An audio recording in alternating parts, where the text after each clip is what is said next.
Неліктен крест жорықтары ұйымдастырылды? Крест жорықтары деп Европа феодалдарының 11 ғасырдың аяғынан 13 ғасырдың соңына дейін таяу шығысқа, Сирия, Палестина, Мысыр, Балқан түбегі, Кипр аралы, Кіші Азияға жасаған әскери жаулаушылық жорықтарын айтамыз. Бұл жорықтар 1096-1270 жылдар аралығын қамтыды.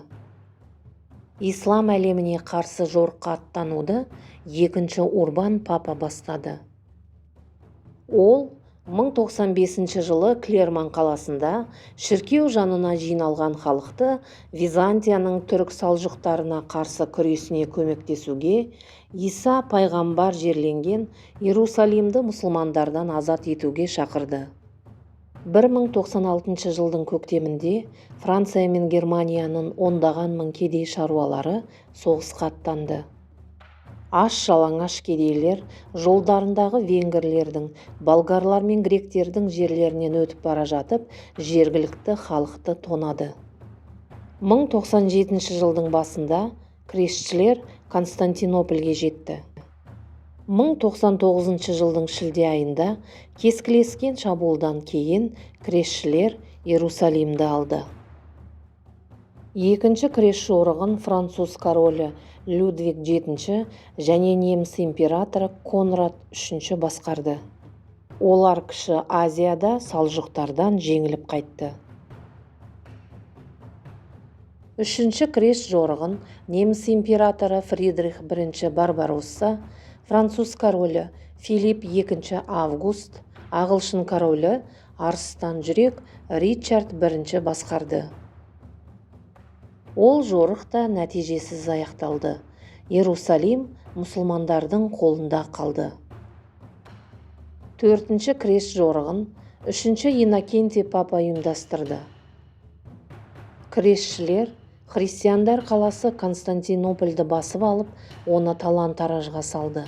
Византияда өз мемлекетін құрып, Палестинаға бармай қалды. Олардың мемлекеті Латын империясы деп аталып, 1261 жылға дейін өмір сүрді. 1212 жылы жорыққа балаларды аттандырды. Генуя және Марсель қалаларына жеткен соң, көпестер балаларды құлдыққа Египетке сатып жіберді. 5-ші крест жорығын венгр королі 2-ші Андраш және герцог Леопольд Австрийский басқарды.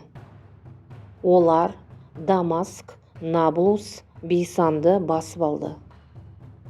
6-ші крест жорығын Герман императоры 2-ші Фридрих Гогенштауфен басқарды.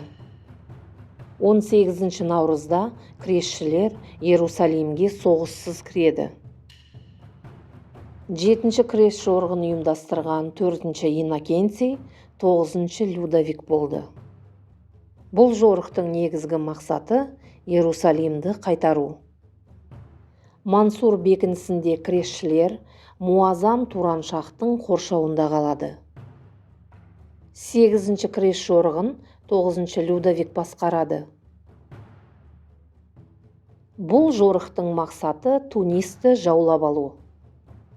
1270 жылы крестшілер арасында індет оба тарап, Людовик көз жұмады.